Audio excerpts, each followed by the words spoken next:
कालू कौवा अपनी मकई की फसल अपनी बैलगाड़ी पर लाद कर मंडी लेकर जा रहा था। रास्ते में कालू कौवे को तोता मिलता है। कौवे कौवे, एक मकई का भुट्टा मुझे दे दो, मेरा आज मकई खाने को बहुत दिल कर रहा है। ना ना, मैं ये मकई मंडी में बेचकर दाम कमाने जा रहा हूँ। दाम। दोस्त, अगर मुझे एक मकई का भुट्टा दे दोगे तो इससे क्या फर्क पड़ेगा? चल हट हट, मुझे जाने दे।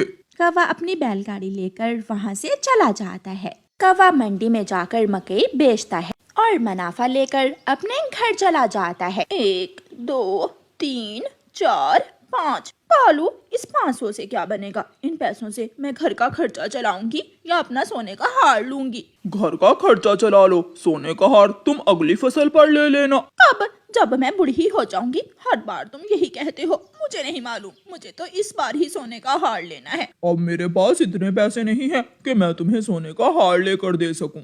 दूसरे दिन कालू कौवा खेत में काम करने चला जाता है और गोरी कौवी कबूतर चाचा से कहती है, कबूतर चाचा, मैं कालू के बैल बेचने जा रही हूँ। गोरी, अगर बैल बेचने ही है तो मुझे दे दो, पैसे ले लो मुझसे, मुझे भी खेती बाड़ी में बैलों की जरूरत है। ये तो मेरे लिए आसान हो गया। जाओ जल्दी से पैसे ले आओ और ये बैल तुम ले जाओ। कबूतर जल्दी से अपने घर जाता है। पति जी, ये पैसे लेकर आप कहाँ जा रहे हैं? मैं कालू कौवे के बैल खरीदने जा रहा हूँ। वो कौवे हमेशा किसी न किसी बात पर झगड़ा बना लेते हैं। जो भी काम करना ध्यान से करना। और गोरी कौवी वो पैसे लेकर सीधी सुनार की दुकान पर जाती है। सुनार सुनार, मुझे वो सोने का हार दिखाओ। वो हार बहुत महंगा है। कौवी, क्या इतने पैसे हैं तुम्हारे पास? तो और क्या, मैं मुफ्त में लेने आई हूँ सोने का हार। अभी अभी मैं कालू के बैल बेच कर आई हूँ। सुनार गोरी कौवी को सोने का हार दिखाता है। गोरी वो हार अपने गले में पहनकर दुकान में लगे हुए बड़े आईने में खुद को देखती है। ये हार तो मेरे गले में पहना हुआ बहुत सुंदर लग रहा है। गोरी कौवी सुनार से वो हार खरीद लेती है और वो हार अपने गले में पहनकर अपने पति कालू कौवे के पास खेतों में जाती है। कालू जी, देखें तो मेरा ये सोने का हार कैसा लग रहा है। सोने का हार? लेकिन तुमने ये हार कहाँ से लिया है? ये बात मैं घर जाकर बताऊंगी। पहले बताओ, ये हार कैसा लग रहा है? हार तो बहुत सुंदर है और तुम्हारे गले में पहना हुआ बहुत सुंदर लग रहा है। कालू कौवा अपना काम खत्म करता है और दोनों कौवे अपने घर चले जाते हैं। कालू कौवा छपरे के नीचे अपने बैल ना देखकर गोरी कौवी से कहता है, गोरी, बैल कहाँ है? गोरी घर चली जाती है। कालू गोरी के पीछे ही घर जाता है। गोरी, हमारे बैल कहाँ है? कालू जी, वो बैल बेचकर ही तो मैंने ये सोने का हार लिया है। ये सुनकर कालू कौवा अपना सर पकड़ लेता है। तुमने मेरे बैल बेच दिए, अब मैं खेती का काम कैसे करूँगा? जैसे भी करो, मुझे तो सोने का हार लेना ही था। मेरे बैल बेचकर तुमने बहुत बुरा किया है। एक दिन तुम पछताओगी। जब घर में खाने को कुछ ना होगा तो फिर रोना बैठकर। ऐसा दिन कभी नहीं आएगा। मुझे सोने का हार मिल गया, पेट तो मैं 2 दाने खाकर भी भर लूंगी। गोरी कौवी ने कालू कौवे के बैल बेच दिए थे। अब कालू कौवे को खेत में काम करना बहुत मुश्किल था। उसकी गेहूं की फसल तैयार थी, लेकिन अब कालू कौवे के लिए अपनी फसल मंडी में लेकर जाना बहुत मुश्किल था। कालू कौवा एक बोरी गेहूं की सर पर रखता है और मंडी ले जाता है। कालू, एक बोरी ही लाए हो, तुम्हारी बैलगाड़ी कहाँ है? बैलगाड़ी पर लाद कर सारी फसल ही ले आते। क्या करूं, मेरे बैल मेरी पत्नी ने बेच दिए और सोने का हार ले लिया।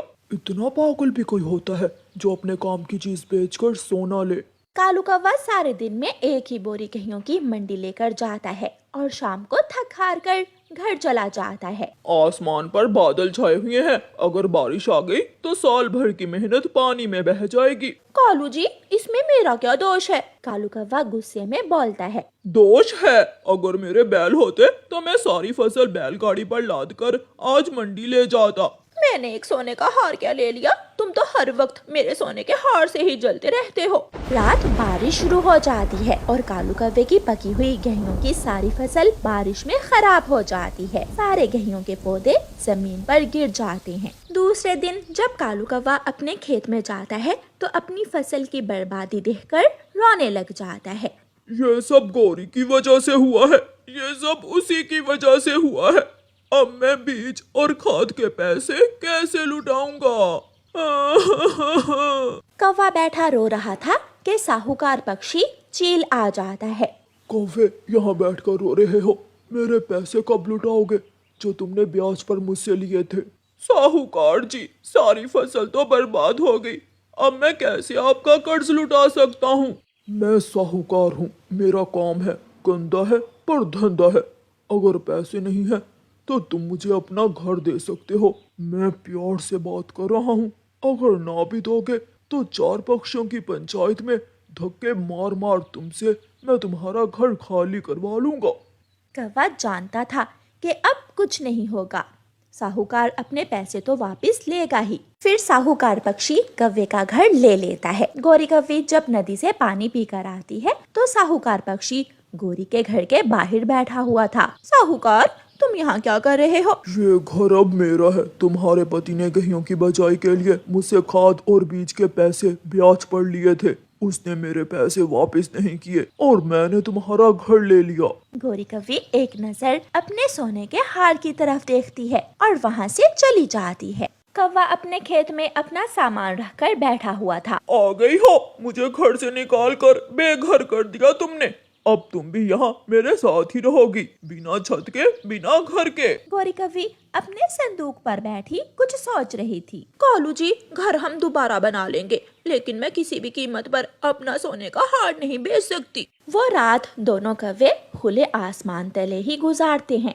आधी रात को एक उल्लू चोर वहाँ से गुजरता है तो गौरी कौवी के गले में सोने का हार देखकर वहाँ आ जाता है। उसके पास चाकू था। चुपचाप अपना ये सोने का हार उतार दो, अगर बोली तो जान से जाओगी। पति जी, कालू जी उठें। लेकिन कालू कौवा तो गहरी नींद सोया हुआ था। वो उल्लू चाकू दिखाकर गौरी से उसका सोने का हार लेकर भाग जाता है और गौरी कौवी रोती रह जाती है। सुबह हो जाती है। कालू, मैं लुट गई, मैं बर्बाद हो गई, अब हम क्या करेंगे? जिस सोने के हार के लिए तुमने मुझे बेघर किया, खुद बेघर हुई, वो सोने का हार तो चोर ले गए। अब हमें खाना बदोशों की तरह ऐसे ही जीवन के दिन गुजारने होंगे। मैं आग जलाता हूँ और तुम पक्षियों की बस्ती से आटा मांग कर ले आओ। गौरी कौवी एक थैली उठाती है और पक्षियों की बस्ती में भीख मांगने चली जाती है। गौरी, तुम भीख मांग रही हो? तुम्हारे पति तो खेतों में काम करते हैं, ऐसा कैसे हुआ कि तुम भीख मांग रही हो? रिया, ये सब मेरी वजह से हुआ। मैंने कालू के बैल बेचकर सोने का हार ले लिया।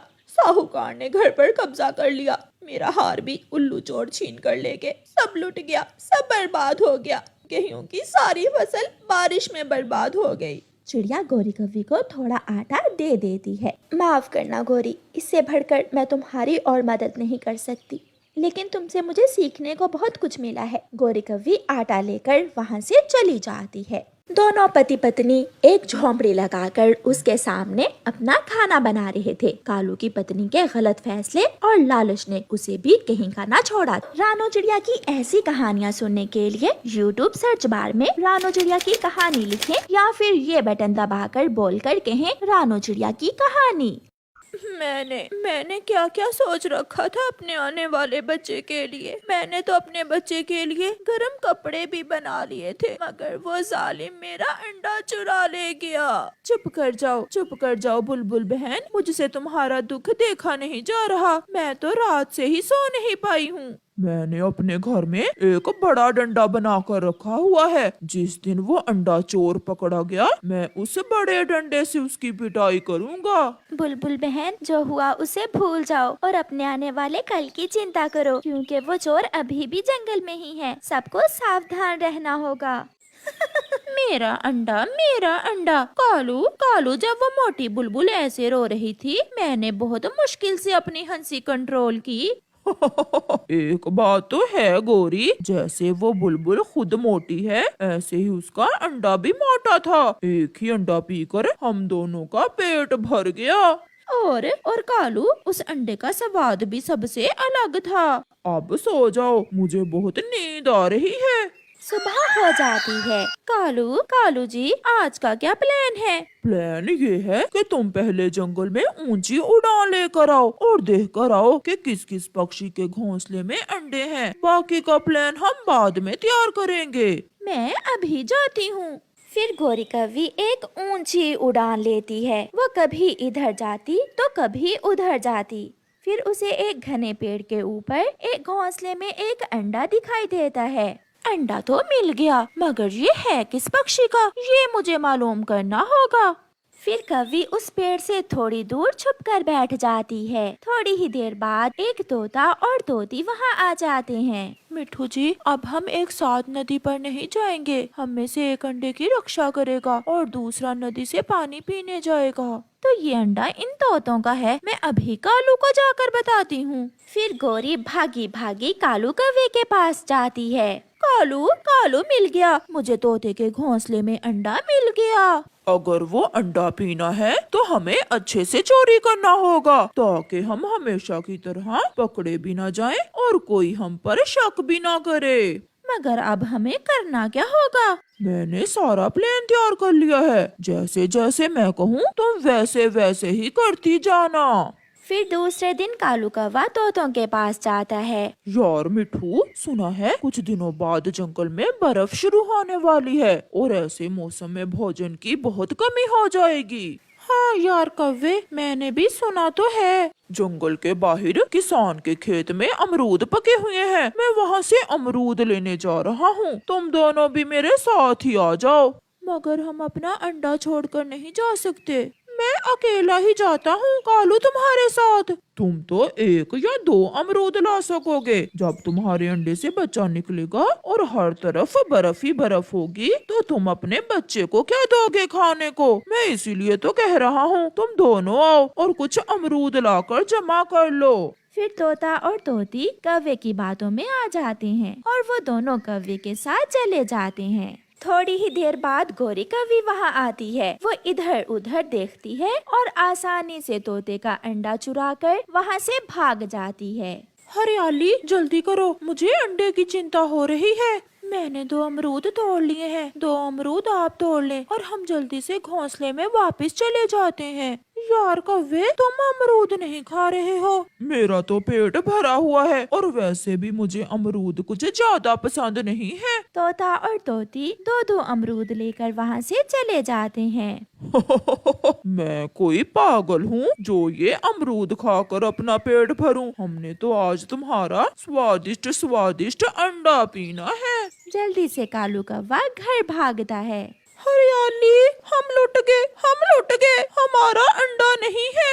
वही हुआ जिसका मुझे डर था। मैंने आपसे कहा भी था कि उस कौवे की बातों में ना आओ, मगर आपने कहा कि कुछ नहीं होता। वो दोनों बैठे रो रहे थे। चिड़िया, बुलबुल और कबूतर भी उनकी रोने की आवाज सुनकर वहाँ आ जाते हैं। कालू, अब जल्दी से तोड़ो ये अंडा, मुझसे और इंतजार नहीं हो पा रहा। फिर कालू कौवा अपना काम शुरू करता है। वो अपनी चोंच में अंडा उठाता है।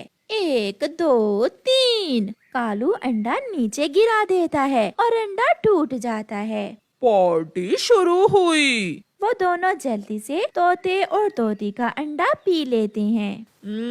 वाह, मजा आ गया। गौरी, चलो अब हमें भी जाकर तोते के पास झूठ मूठ का रोना होगा।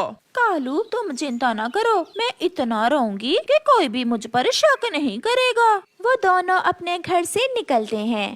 कल बुलबुल का और आज तुम्हारा, कल किसी और का अंडा चोरी होगा। अब हमें कुछ न कुछ तो करना ही होगा। कौवे भी वहाँ पहुँच जाते हैं। मेरा तोता, मेरी तोती बहन, बहुत बुरा हुआ। मुझे जैसे ही पता चला कि मेरे तोतों का अंडा किसी ने चुरा लिया है, मैं और कालू दौड़े चले आए। कौवे, अगर हम तुम्हारे साथ अमरूद लेने ना जाते तो ये सब ना होता।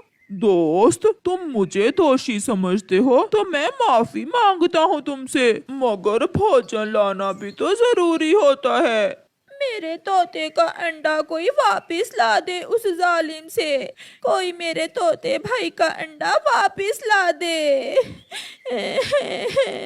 हौसला रखो गौरी बहन, हौसला रखो। अब ऐसा नहीं होगा। जब सब भोजन लेने जाएंगे तो मैं घोंसलों की निगरानी किया करूँगा। मैं ध्यान रखूंगा सबके घोंसलों का। सबको कबूतर की ये बात पसंद आती है और फिर वो सब ऐसा ही करते हैं। जब सारे पक्षी भोजन लेने जाते तो कबूतर जंगल में ऊंची उड़ान लेता और इधर उधर सब घोंसलों का ध्यान रखता। कालू जी, मुझे तो अंडे पीने की लत लग गई है। अगर आज अंडा ना मिला तो मैं मर जाऊंगी। उस कबूतर के बच्चे ने सारी ही खेल उल्ट कर दी। हम अंडे भी पी लेते थे और किसी को मालूम भी नहीं होता था। कालू जी, चले हम किसी दूसरे जंगल में जाकर किसी पक्षी का अंडा पी लेते हैं। अब यहाँ तो कबूतर हमारी कोई चाल चलने नहीं देगा। फिर कौवा और कौवी उस दिन उड़ते उड़ते दूर निकल जाते हैं। वो दोनों दूसरे जंगल में पहुँच जाते हैं। गोरी को एक घोंसले में 2 अंडे दिखाई देते हैं। कालू, वहाँ घोंसले में कुछ है। हमारी तो किस्मत ही जाग उठी, अंडे और वो भी 2-2। मैना, आप यहाँ इस जंगल में और तुम्हारे अंडों के पास कौन है? हमारे जंगल में हमें अपने अंडों की कोई चिंता नहीं है, क्योंकि हम सब पक्षी अपने अंडे घोंसलों के नीचे छुपा देते हैं और घोंसले में सामने सांप के अंडे रख देते हैं। अच्छा, ताकि जो भी वो अंडा पिए वो मर जाए। हाँ, इसी तरह तो हमने पिछली बार चील को और बुरे कौवे को मारा था। अब मैं जाती हूँ, मैं तो इस जंगल में दाना लेने आई थी। मैना जैसे ही अपने घोंसले में पहुंचती है तो वहाँ एक कौवा और एक कौवी मरे पड़े थे और दोनों अंडे ही टूटे हुए थे। हमारे अंडे पीना इतना आसान नहीं है। अगर तुम चातर कौवे हो तो मुझे भी मैना कहते हैं, मैना। कबूतर भागा भागा चिड़िया के पास जाता है। चिड़िया चिड़िया, वो कालू और गोरी ही थे जो हमारे अंडे पीते थे। कबूतर भैया, ये आप क्या कह रहे हैं?